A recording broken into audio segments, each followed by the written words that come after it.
Yeah. So this is, I guess, number 3 of this really amazing deep dive on the Kabbalah of the afterlife.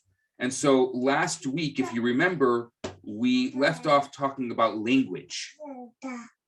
And for many of you, it was a really incredible conversation, one that I think that was very powerful, kind of thinking about language in a different way.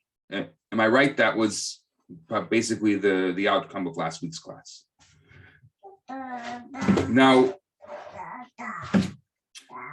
I want to go into the next step of this conversation on language, because it's so important, especially when we're talking about ethereal ideas, that we have somewhat of a language for those ethereal ideas. So despite the challenge, we need to use language. So I know that we spoke about language in a different way last week, but we have to also remember that we need the language, because there's no way that we can continue having this conversation without the ability to communicate through this conversation. So we're going to use language in our exploration, but we have to keep in mind that when we speak of a soul being higher or lower, that these terms should not be taken literally. They shouldn't be taken literally, because what we're referring to is not necessarily higher or lower. We're referring to something that is interdimensional.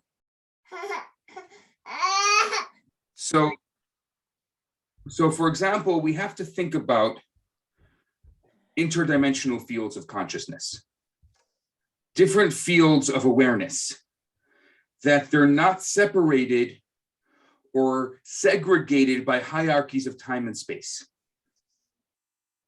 So there's nothing after life, because life never ends. We're not talking about an afterlife. For our souls, there's before life and afterlife, but it's all one continuation. So you think, because you don't remember what happened with your soul before this, that there was a before life, and because you're not sure whether you're going to know what's going on after this, there's an afterlife, but it's really just life. Life moves from one level to the next, but it's the same person, it's the same soul. It's just the difference between confined by time and space and not confined by time and space. So what I want to get into is an example of the creation story. And here we're going to go into some deep Kabbalistic ideas.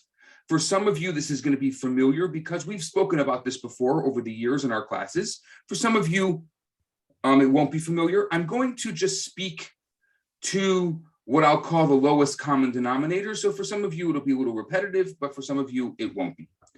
So this is the story of creation. Prior to creation, the Or Ein Sof, what we call the boundless light, was too overwhelming to allow anything other than itself to exist. So it went through a contraction that we call it Tzimtzum. Some of you are familiar with this, of its infiniteness, that allowed for the space for the finite to emerge. So in order to go from infinite to finite, there had to be a contraction that allowed space for finite to emerge from the infinite. That process is called Tzimtzum. Now, in addition to describing the process of creation, what this metaphor also teaches us is that at times, the infinite within us, which I'll call the unbridled soul needs to contract itself so that we can function properly and healthily, so that we can be well-adjusted human beings in this world. For example, I'll give you an example. Love that is overbearing does not allow for any other expression. Infinite passion,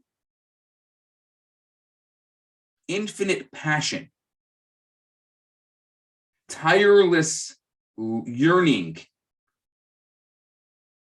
ceaselessly expressing itself can hinder our ability to go about life and contribute to society in a civilized manner. So here, in our case of this Kabbalistic teaching about the process of creation, we have an example of a teaching that could be understood both as a metaphysical account of creation and also as a practical lesson for our day-to-day life. When you smother with love, it's not going to be love. Now, what does this have to do with the afterlife? There's a clear divide between the actual description of the occurrence and its metaphorical understanding. So concepts like rebirth or reincarnation are perfect examples of this ambiguity. The Zohar says that when a person passes onward, he uses not the term away, but onward. Interesting terminology there. When a person passes onward, maybe it's a new English terminology we should start adopting. That's the person has passed onward. Their soul is forbidden to leave the body and is unable to be in the presence of the Creator or enter a new body until the previous body is buried. This is what the Zohar says. The soul is unable to reemerge in another life form until its former body is interred. Now, on one level, this teaching is simply relating information with regards to what occurs immediately following death. And what it's doing is it's providing a rationale for an immediate burial and not to wait even a moment, or to be able to, what we do in Jewish tradition is to bury the body right away. But on another level, it's imparting a powerful existential message. It's suggesting that past experiences are not to be ignored and left unburied, so to speak. Past experiences are not to be ignored and left unburied. They need to be dealt with in order for us to fully move on. A negative or a death experience must be buried and put to rest in order for someone to move on with their life in a conscious and compassionate manner. Think about that a second. So what you have here is a metaphysical teaching, or even a very practical teaching about what to do with a body after death, when the soul is moved onward. But realistically, it's such a powerful lesson for how to live life.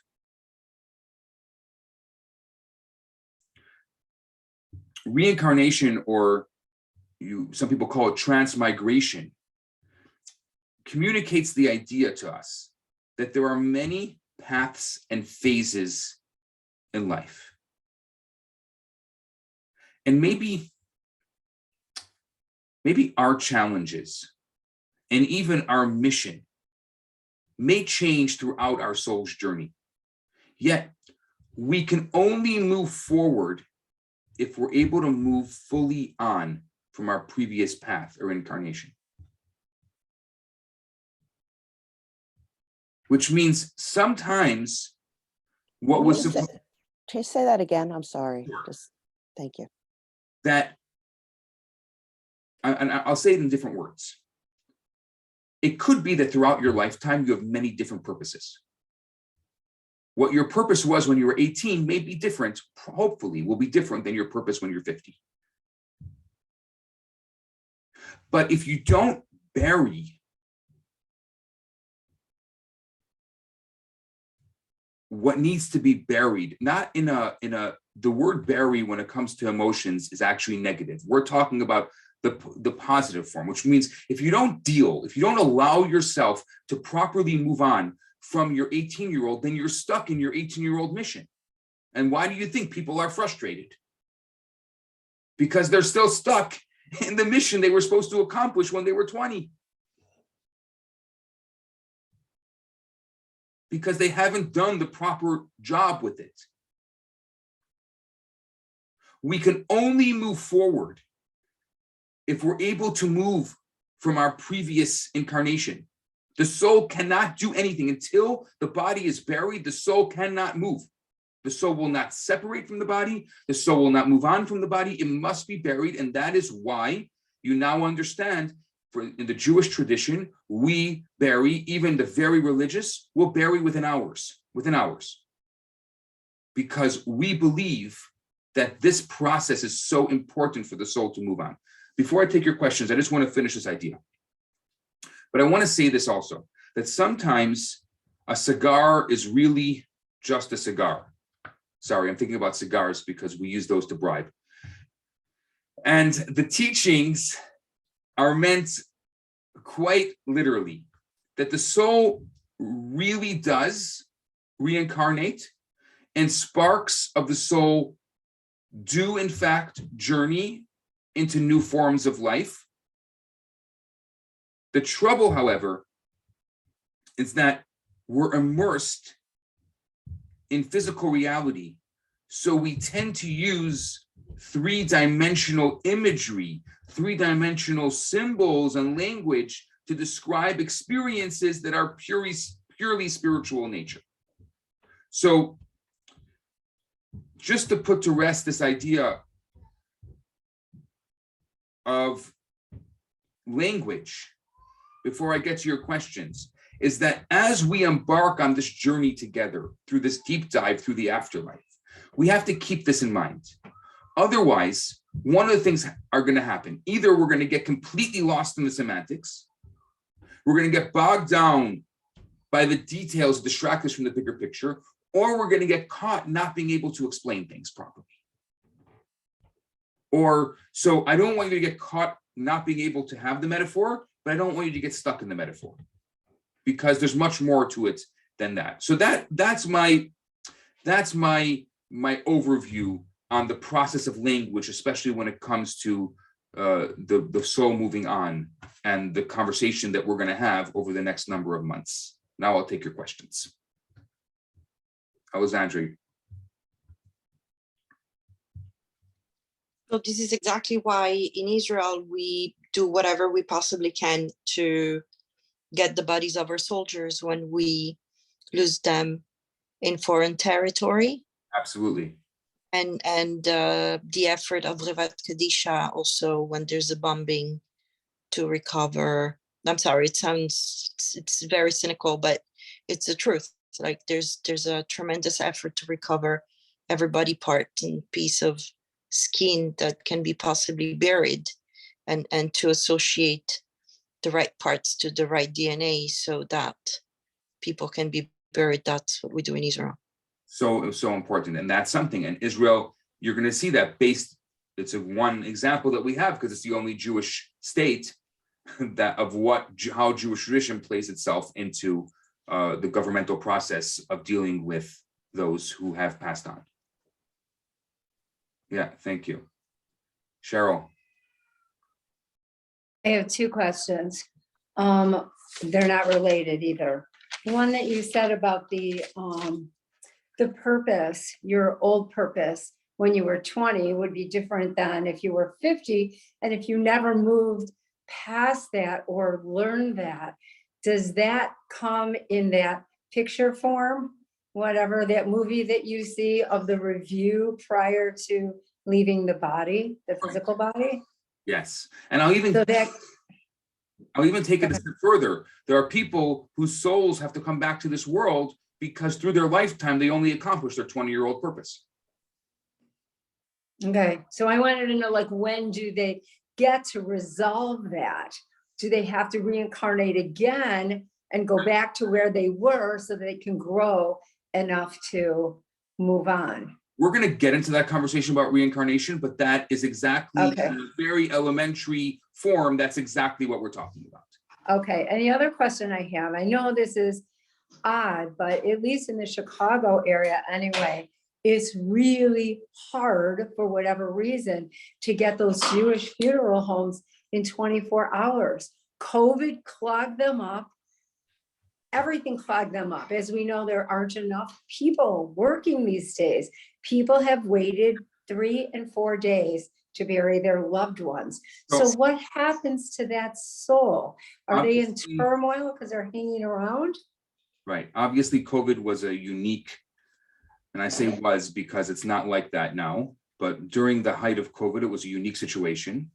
And unfortunately, also, I'm not getting into the politics of the funeral business, but a lot of non-Jewish companies have taken over some of the Jewish funeral homes, and that's also played a role in certain cities as to, and I've dealt with that over the years because of, you know, having to move people from one city to another after they pass.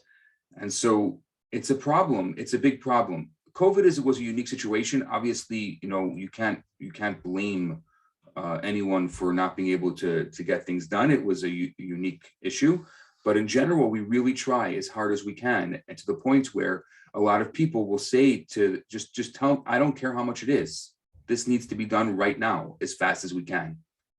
And so, yes, the answer is, on a very practical level, the soul remains in limbo, to the point where those living are not permitted to worry about any other mitzvah during the time in between the death and the burial, because they have to be so focused on the burial. For example, a religious man, who every single morning will pray and put on the tefillin every weekday morning, during that time, that in between time, does not have any obligation to pray or to put on the tefillin. It's insane.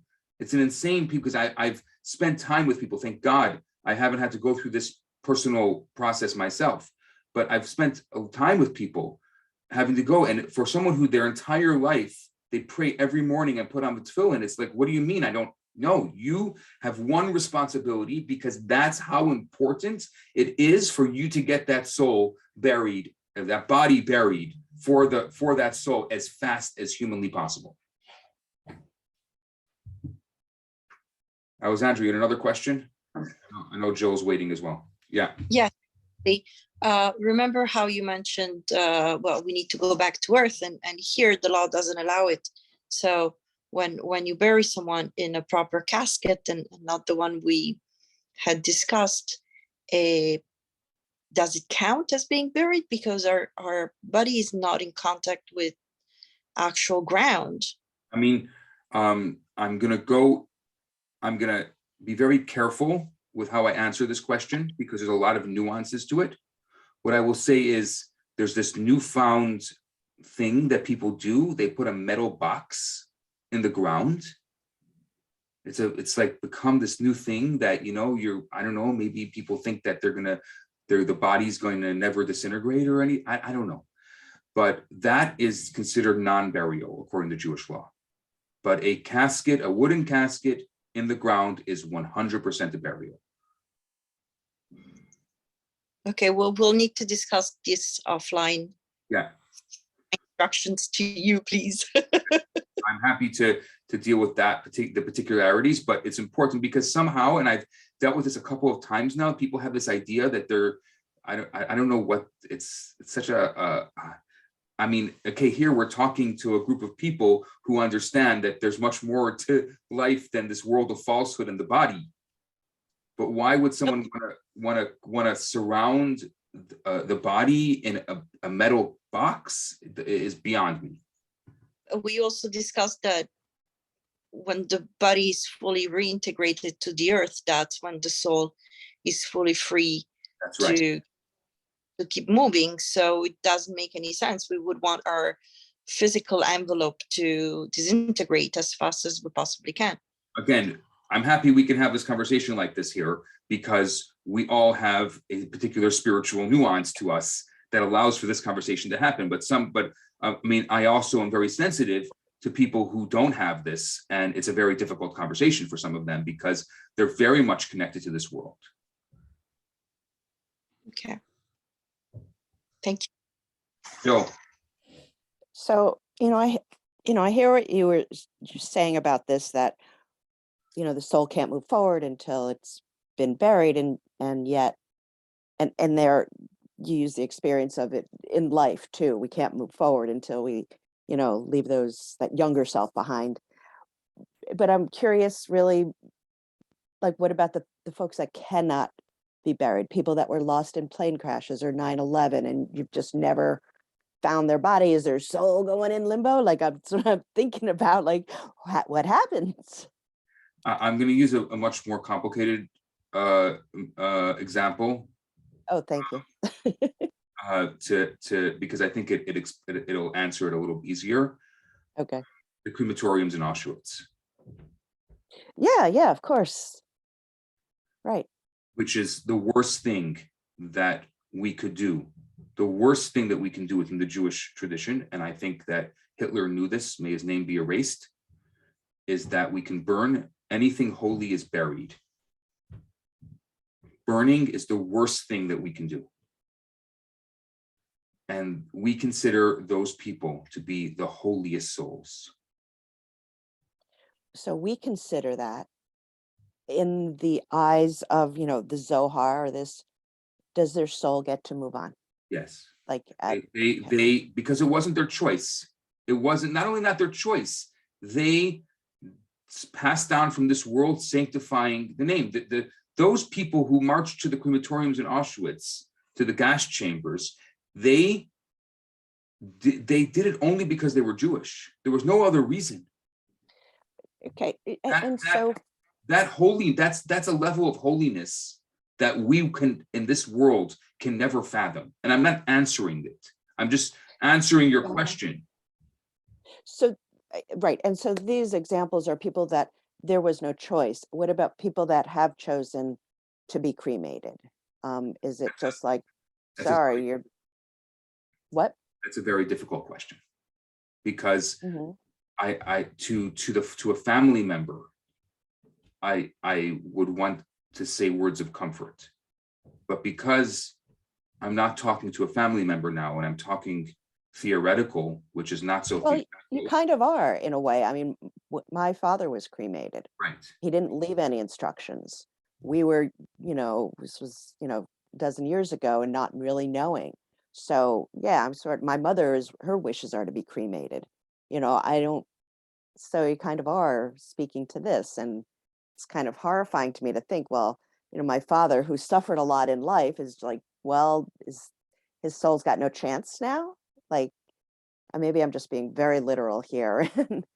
No, and I think it's a very important question, and I want to be sympathetic to it, because it's after the math. Sure.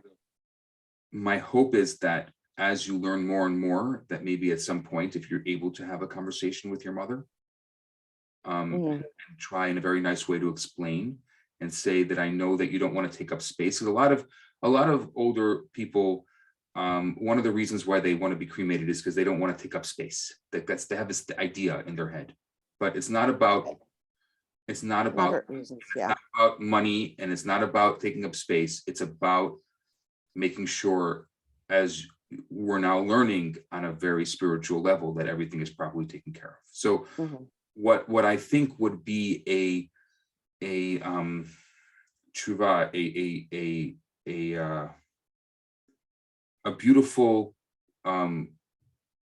process for your father is now, when that time comes at the end of 120, for your mother to do the right choice. And that would kind of avenge the difficulty of people, because one of the things that is very important to know in general is that we don't blame people for not knowing. Sure. And that's a very important thing within Judaism. We call it tinek shenishba. Someone who doesn't know cannot be blamed for what they don't know. So a dozen years ago, when your father had those wishes and all you were doing was trying to honor your father's wishes, nobody can be blamed. And your father can't be blamed because your father didn't know better. And he didn't have those wishes. He didn't leave any kind of instructions. He didn't, you know, So, there's nothing. so you can't blame yourself or your father or anything else. But now that you know, it's a different conversation. And you can avenge the complications of what happened maybe spiritually with your father by allowing your mother to go through the proper process. Okay. But That was a good future, but it's a kind of a answer of like, yeah, there's, if what I'm taking away is the souls that have been, you know, chosen to be cremated. That's like, well, you're kind of shit out of luck. Sorry for the language, but you know. It's not necessarily true because it's been a dozen. Okay. It's been a dozen years. That's why I'm speaking. If I spoke to you a month after, it'd be a different story. But it's been a long time, and so therefore, there's no such thing as eternal damnation. So your father has found his restful place now. Okay. It was a much more painful process that he should have gone through. That was not, that could have been easily avoided. That was not necessary. But we're talking now, all these years later. All right. He's definitely in a very peaceful place. Okay. the question is really, how do we explain that to our loved ones? Sorry, Jill, I'm stepping in, but Please my do. mom's wishes are the same. And now that I know what I know, I would respect her wishes if that's what they are, but like what, it's complicated. So how do we explain that? One of the things that we say is that even if it's a wish of someone, especially someone who doesn't know, that it's not going against the responsibility of honoring our parents' wishes, which is the fifth commandment, because once they pass away, they're in the world of truth and they know the truth. And so therefore we can go against that particular wish and do the proper thing. Okay. Thank you. So even if they made very clear wishes, and even on their deathbed, they said that is the only thing that we're allowed to do that's against their wish, because we know for a fact that once the soul migrates, it knows the truth and it's going to be begging us, please don't listen to me. Okay. I hope That's helpful. Thank you. I hope I'm helping clarify things. I know it's not an easy conversation, and I know it's not easy to explain that, and you may never be able to explain that to your loved ones during their lifetime. But one of the great things that we have is that we're able to explain it to ourselves, and we know, and therefore if we're in a place that we can do something about it, we have that ability to do something about it. I hope I'm not skirting the question, and I'm answering it in a way that. Well, you added another level to it, so I appreciate that. I'm trying to be very compassionate and at the same time not water down my answers. It's very hard. You're making this very complicated for me. I'm just being honest. You're welcome. I'm sorry. I'm not laughing. I'm not laughing because I hear Jill, and I too have, family members that passed and friends and, recent, not recent. And I understand that urge to be like, just tell me, what does it mean word for word? And then, I remember that, just 20 minutes ago, we were talking about, it's so hard for our puny human minds to even comprehend like the idea of with language. So it, even though I want that answer too, I'm not super convinced that I can understand what it would be in human language. But so that's why I'm laughing. It's just ironic to me because I feel Jill. I want those answers too, And I think that a lot of things, look, this is not one off class. I think over the next number of months of our classes, a lot of these things are going to become clearer to you. And my real hope is that I can start giving you the language to be able to explain things, because we're just getting started here. And so I'm hoping that you'll have real language to be able to actually explain these things in a way that's not that you're right now. We're all here because maybe our soul understands this deep down. It's not clear. And a lot of the things, again, I'm always focusing on what does this mean for our life today, not necessarily what does that mean for our life afterwards, because it's about living the best that we can during our lifetimes. We don't live in order to get a better place in heaven or to be able to move on in the right way. We live to be able to make the best we can here today, because this is what God needs of us to do today. So that's why I always focus on that.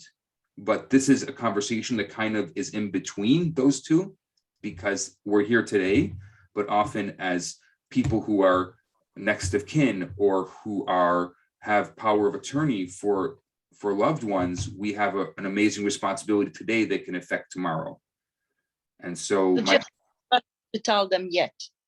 no, but so that's what I'm saying is I don't know if you need to leave this class. That's exactly what I'm saying. Don't leave this class and start having deep conversations of which you may not have all the answers for. But my hope is over the next couple of months that I can be able to empower you with the information that you need to be able to have those conversations and be able to have answers for those conversations. So this is an ongoing process. Is that fair? That is fair. Thank you. Okay, Fami. I hope Good morning, everyone. I hope your question's a little easier than the last one. I was touched a lot by that history of, I mean, I was following it. It's, I don't know, what touched me is like like they did not try to separate. It's very smart. Like they said, okay, we will go through this together. That's what they said on, and they didn't try to separate them. It's amazing, actually. Yeah. So my question, and if we can contribute, this is like an opportunity for us. If we can do, I mean, we can just ask, and we can give. Yes. Please. If you haven't contributed and you want, I'm happy to send you a link. Yes, please. Go directly, send directly. It's just, and you can get it. I think, Fami, you need a Canadian tax receipt. If you need a US tax receipt, I have different links. So just contact me and I'll send you the right links to be able Please. to. Yeah, I already did it myself. I looked at Chabad in Odessa, and there is a link when you can. Is that the one? No, there's one I'm saying that deals directly with the relief efforts. Please. There's a fund that's directly funding the relief efforts, and I know that you're going to want, if those of you who want tax receipts in your local countries, we can take care of that also. So I'll Thank you. those of you who want, it's my honor to be able to help facilitate that. Okay. I So just put to the Chabad one. So if you can just transfer that money to. Yours was done when you donated it. That was sent within minutes of your donation. It was sent. I did another one this morning Oh, okay, fine. So I'll transfer. on here. Please. Thank you. No problem. I put it right away. When I put it in the system, we have a thing now in our own system that automatically sends. So it's really amazing.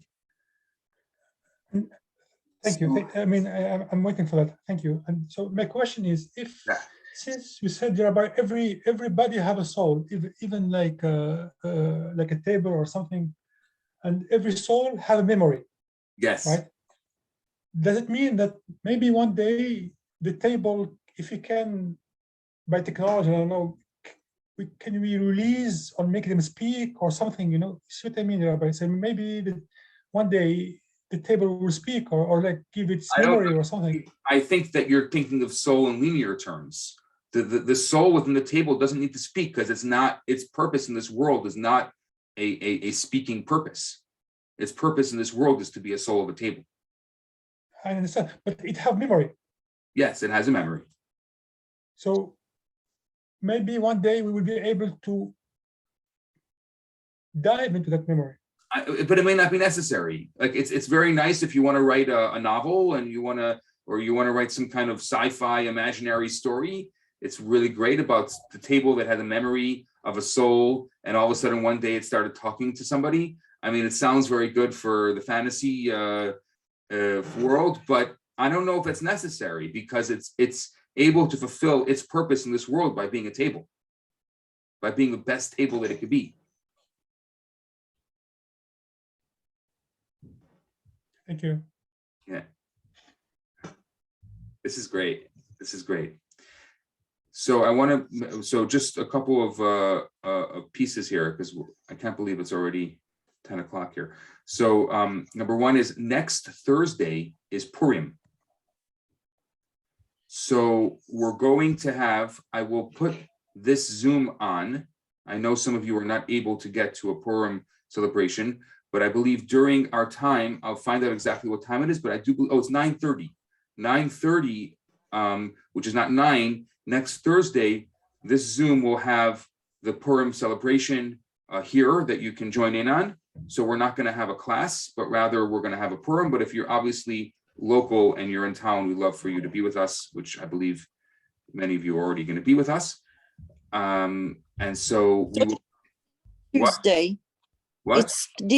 It's Thursday, not Tuesday. I put it into my agenda for Tuesday. No, Thursday. Next Wednesday night and Thursday is Purim. 17th. Yes. Okay, you're in my agenda, it seems. Okay, cool. Looking forward. Yeah. So we're not going to have our regular class. We're going to have our Purim. We'll have our Purim festivities, and you're obviously welcome to join us Wednesday night as well for the Purim festivities, whether in person or virtual. And then we'll continue this class the following week. And I want to continue this conversation by talking about why do we want to learn about the afterlife. That's going to be the next incarnation, no pun intended, of this conversation. You should say, why do we want to learn about truth? Exactly. Why do we want to learn about truth? Exactly. We're about the world of truth. Yes. With that, we move on to our Talmud class. Thank you. Have a you. wonderful Bye-bye. day. Bye.